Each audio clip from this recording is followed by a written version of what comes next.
Good morning, good afternoon or good evening wherever you are in the world. Welcome to the channel. If you haven't already, subscribe. That'd be good and much appreciated. And to all the new subscribers, sorry about the wind, it's this is just a bit of a vlog, basically just going through some day-to-day chores on the farm. Basically starting in the morning and then finishing in the evening. It's been a weekend day today, so had a bit of a break in between, but chores are still the same, jobs are still the same. You've got to do the same thing every day with certain jobs. So yeah, all these jobs in this video are everyday jobs. A couple of little tips thrown in. So yeah, if you want, sit down, watch it, and let me know what you think. Cheers.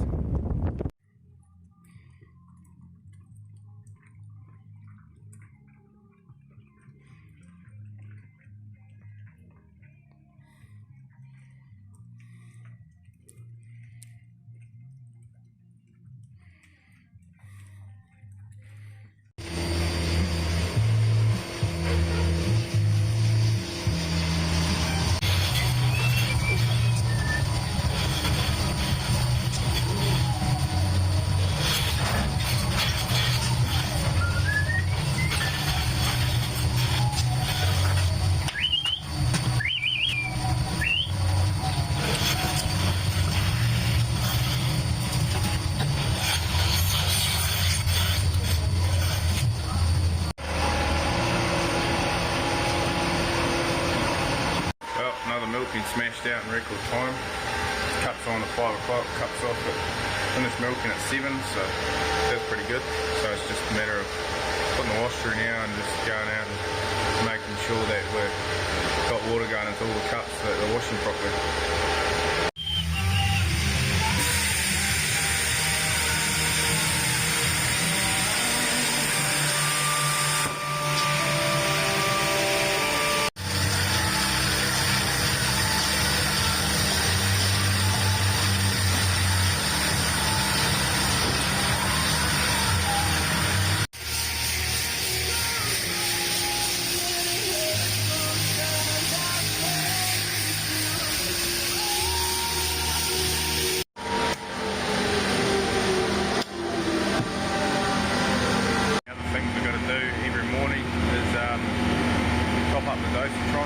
So I'll show you what it is.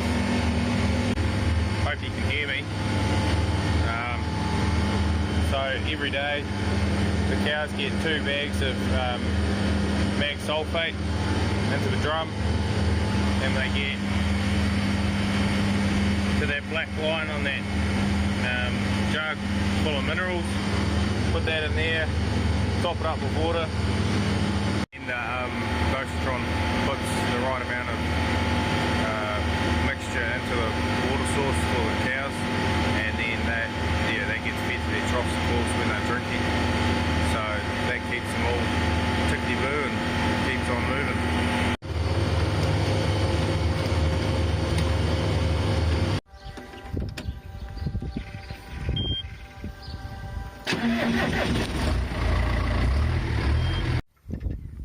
You young fellas out there, don't be one of those guys. Leave the stack how you want it left. Or leave the stack how you want it to be found, I should say. I'm going to have to move these tyres and roll the plastic back a bit more. Bugger.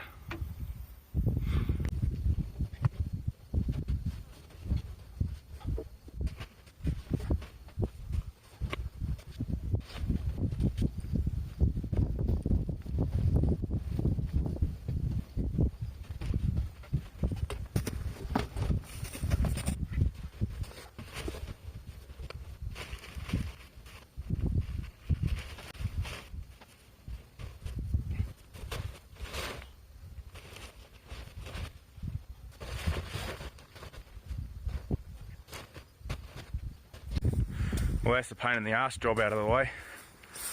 Get to loading the wagon up and go feed it out on the feed pad for this afternoon. So basically these cows are getting 4 kilos of dry matter or silage. So if you don't know what that is, when you're working how much feed you need to feed the cows, you're working how much dry matter is in the feed. So this silage here, we bought it in, well the farm bought it in, and we're sort of working on it being like 40% dry matter. So for the amount of cows, we've got 294 in that herd. They need, I can't remember what it works out to, 600 and something kilos of dry matter. So at 40%, that works out to just under 1500 kilo of wet, like the weight that it is here, for them to get their adequate amount. So I'll load, I think it's 1460 kilos or something into the wagon, and then I'll go feed it out. That looks better. That's how you want to leave a stack. A fairly straight, nice face, you know, cover rolled back enough, get another couple of days out of it without drying it out too much in the sun. Primo.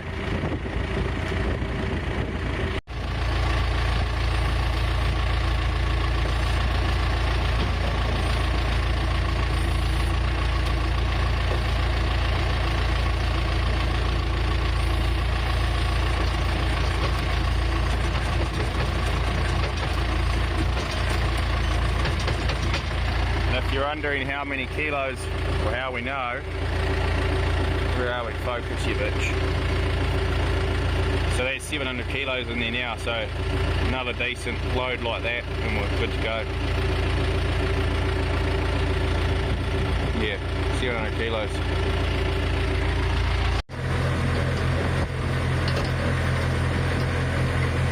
So we're just going to rip this chicory fence down. It goes down the hill here and then does a right angle, goes along. Get that ready for tomorrow. We'll take this fence and go and put it up in another paddock, split it in half, ready for one of the breaks tomorrow night. I'm a lazy bastard. I pull it down on the bike, so as you can see behind me, all of that took about 15 or 20 seconds to pull the standards out of, and then we're going to go along this way and rip all them out and then wind it up, which takes another 2 minutes max and it'll be down, rather than walking and taking 10 minutes. It's all about time management.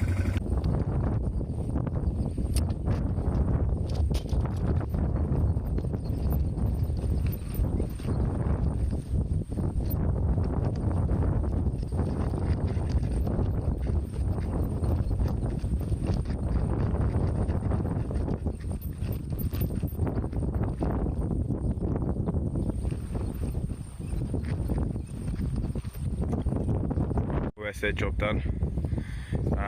Right, first tip I've got for any of you people out there that might not know too much about temporary fencing is, for one, always have that part of the pigtail facing back towards the cows. So it means that when they push on the wire, if they do, they push it into the ring. But also angle your pigtail, so when you put it in the ground, it looks like that. Hard to explain, but there you can see it better. Where instead of it being straight and coming straight through the loop of the pigtail, it's now angled, so it comes through on an angle, and that also causes less possibility of a cow putting her head under if you don't have good power and then being able to flick it back. Because if the air gets caught, all that happens is it pulls on the main stem of the pigtail. I've just found I've had a lot less breakovers like that. And then the second tip I've got, when you're going to hook your reel onto the wire, wrap your poly wire to put the power onto the standards, the temporary fence I've set up. Like I've gone four times there, so it's a good wrap. A lot of people only go once, and what happens is, because it will sit loose, like you can see the first one there is a bit loose. Once you pull it up tight though, all of that tightens. What happens if you do it once, the polywire can arc on the main part, like the piece that connects up to the handle where the hook is on the reel, and it can stuff your polywire won't end up having power going through it. So that's just another little tip for people to remember as well. Always wrap at least twice, if not more. 3 to 4 times is best. No, it's Valentine's Day coming up, guys, but you farmers out there, don't get your wife a bunch of these. If anybody knows what it is, it's about the most hated weed for farmers. It's ragwort. So anybody out there, any younger guys or that, go out of your way to pull that shit, or keep on top of any weeds, because there's nothing that bosses on farms appreciate more than workers keeping on top of weeds. That small space could be producing grass that the cows or sheep or whatever could be eating. So just do your part and play ball, pull weeds, pull ragwort, do thistles, rip thistles and stuff, because most bosses will appreciate the shit out of it and you'll probably get praise for it. So just keep on top of it, eh?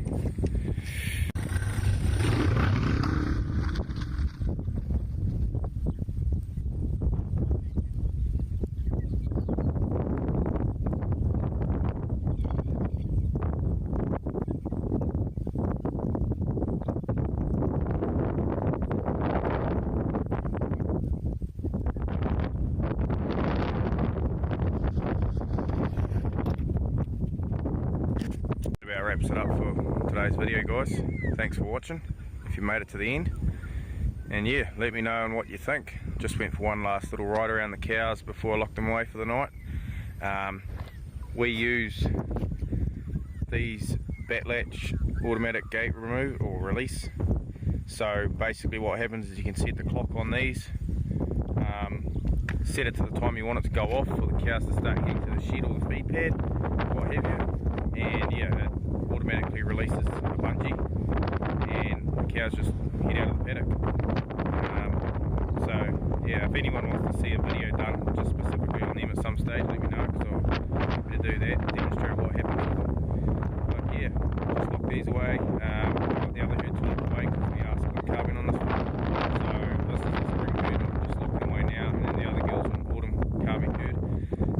So the other girls are starting to get dried off already, and they'll be fully dried off by sort of end of this month, and starting to calve. Well, the earliest ones will be starting to calve end of this month as well. They're already dried off, and then they sort of calve through till beginning of May, and then we've got a bit of a break, dry these spring calving gills off, and they start calving about mid-July. So yeah, she's pretty busy, but keeps you on toes.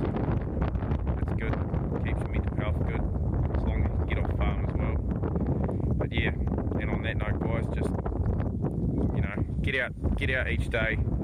If you're not a very physical person, get out for a walk or something to release some endorphins. Yeah, it helps big time. I woke up today feeling pretty good, so thought I'd better get this video banged out for you guys. And yeah, anyway, I'll catch you guys on the next one. Cheers.